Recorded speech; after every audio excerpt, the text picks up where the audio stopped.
Okay, let's jump right in because this first point we found from the sales experts, it's pretty stark. It feels like a potential career landmine. It really does. For every seasoned sales leader, every executive listening, are you actually aware that recruiters are increasingly being asked, told really by companies not to even present candidates whose careers started before the year 2000? Yeah, that specific date filter is, well, it's astonishing because it has zero to do with your current performance, right, or your skills today. Nothing at all. It's just an immediate, blunt proxy for age. And it's impacting experienced professionals much earlier than many people probably realize. So when we dig into the source material, the mission here for you, the executive listening, it's absolutely critical. Right. We need to stop just, reacting to this ageist job market. It's time to start actively future-proofing careers now. Exactly. We're not just here to vent about age discrimination, though it's tempting. Yeah. We're pulling out the specific risks the source highlights, why companies might sideline experienced candidates. And then delivering the actual strategies, actionable things you can do to maintain your career viability, your edge, and keep driving that all-important sales success. This deep dive is really about building a proactive shield, a defense against this institutional bias. And that shield, it has to start with understanding the landscape, that pre-2000 career filter. It's a harsh reality out there. So if you've got, say, 25 plus years of experience, A significant chunk of job searches might be filtering you out automatically before you even get a look in, just based on a calendar date. wow. So wait a second. A leader with, let's say, 2 decades of proven success, just removed from the running based on a date. What's the logic there? And why is that 25 to 35 age range seen as this automatic sweet spot, even for senior roles? It seems to boil down almost entirely to perceived risk management. Honestly, that 25 to 35 bracket, it's often viewed as the simplest solution. Simplest meaning. Maximum productivity, minimum perceived risk. And often, let's be frank, potentially lower compensation relative to deep experience. Companies want immediate, intense ROI. And they associate, often unfairly, 3 specific risks with older workers. Risks that, seasoned professionals have to actively counter. Right, let's unpack those. Because you can't neutralize a threat if you don't know exactly what the perception is. I'm guessing the first one is technology, the fear of being out of touch. Absolutely. That's number one, the most common fear cited. That the veteran leader is somehow out of sync with today's markets, tech, the platforms. Especially in sales leadership where the tech stack changes constantly. CRM, data analytics, now Gen AI tools. It shifts every 6 months, it feels like. So yeah, that perception is a huge liability. It's not about knowing how to code necessarily. No. It's about defining strategy for things like prompt engineering or using data synthesis effectively, understanding new go-to-market channels, maybe even TikTok for some sectors or advanced programmatic ads. If you can't talk fluently about the modern tools driving revenue. The out-of-touch label sticks fast, instantly. Okay, that makes sense. But the source pointed out 2 other risks, and these feel more insidious because they're about life stage, not direct performance. Yeah, and this is where the biases get really subtle. The second risk is this assumption, often unspoken, of potentially higher absenteeism. Ah, the health perception. Right. The perception exists, and it doesn't really matter if it's backed by your actual health record or statistics. It's seen as a potential risk factor baked into the hiring calculation. And the third one. This hits close to home for many executives, I imagine. The idea you might be distracted by family responsibilities. Correct. Now, obviously, younger candidates can have family responsibilities too, but the source suggests the distraction risk is perceived as higher for more established executives. Because of. Maybe managing older kids, think college stuff, complex schedules, or perhaps even caring for aging parents. It's less about your sales process, more about the perceived complexity of mid to late career life. That's quite an insight. It suggests ageism isn't just about skills, it's partly about companies maybe subconsciously choosing the candidate with the perceived simplest life narrative. It could be interpreted that way. So if you're a sales leader, this competitive reality means you have to manage these perceptions strategically for yourself, and maybe when coaching your own long-serving team members too. You absolutely do. But the good news is the sales expert's material doesn't just point out problems.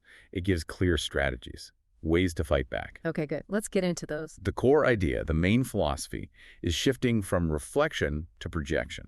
It's not about being doomed if you're over 35. Not at all. But you must shift focus. Yes. Move away from just looking back at past accomplishments and start looking relentlessly forward at future value creation. Okay, let's make that actionable takeaway number one. Focus on future value delivery. The principle here feels a bit brutal, but honest. Past achievements don't guarantee future security. That is the critical distinction. So many established executives, they lean heavily on a resume packed with glories from 5, 10 years ago. The huge deal closed back then, the team built in 2010. Exactly. But employers, especially for senior roles, care less about yesterday. They care vastly more about what you will deliver tomorrow, next quarter, next year. So your contribution metrics need to be current and visible. Constantly. It's not enough just to list past wins. You have to actively, visibly demonstrate ongoing new results. Contributions that directly impact today's metrics. Things like revenue growth now, efficiency gains using new methods, innovation adoption. Can you give an example like a 2010 metric versus a 2025 one? Sure. So a 2010 metric might be increased regional revenue by 15%. Solid, but dated. Right.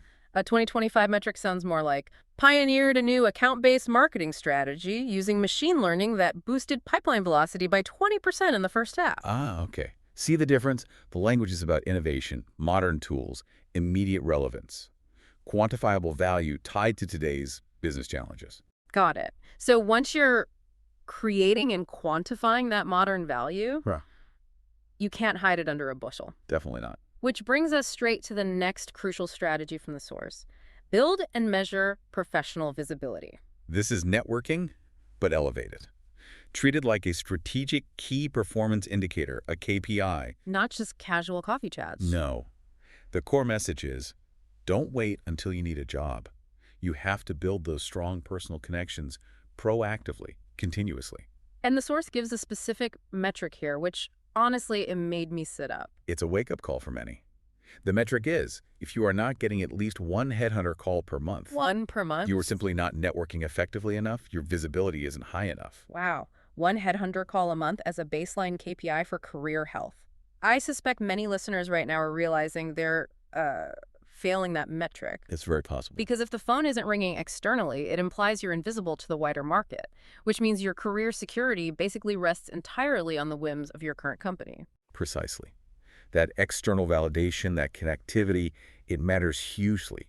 It helps neutralize that age filter we talked about. How so? Well, if you're known, if you're respected by hiring managers, by board members, by influencers in your industry, you often bypass those standard recruiter filters completely. Ah, you sidestep the system. The pre-2000 career start thing becomes irrelevant because someone knows you and your current value. Exactly. But how do you boost that visibility metric? Without looking desperate or like you're job hunting while employed, that's a tricky balance for senior people. Very. The key is genuine contribution, not just transactions. Be active on LinkedIn, yes, but don't just lurk. Share actual insights. Talk about the new go-to-market strategy you're working on. Offer value. Offer value. Go to industry events, virtual or in person, and build real relationships by offering your expertise, maybe mentoring someone, not just asking for favors. So when your name comes up in hiring discussions, it's linked to current relevant conversations and contributions. That's the goal. Visibility equals strategic independence. Which leads perfectly into the third kind of overarching strategy, continuous investment and strategic independence.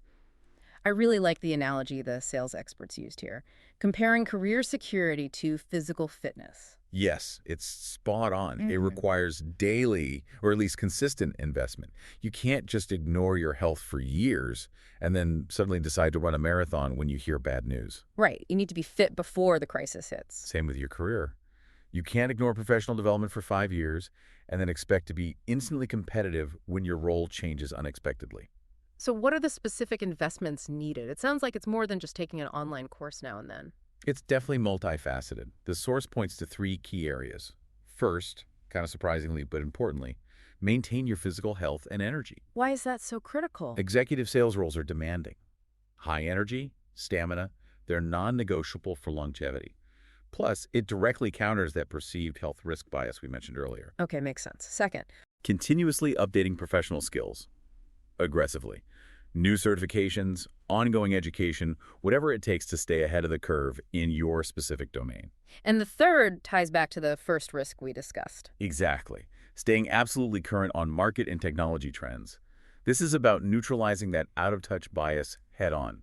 So if you're a sales leader, you should be the one bringing the new generative AI tool to your team, explaining how it could cut discovery call prep time by 40%. Not the one asking your junior team member, what's this generative AI thing everyone's talking about? Right. Be the expert, stay the expert. Absolutely. Those who consistently make these investments in health, skills, and market knowledge, they're the ones who achieve genuine strategic independence. Which brings us to that final, pretty sobering warning from the source material.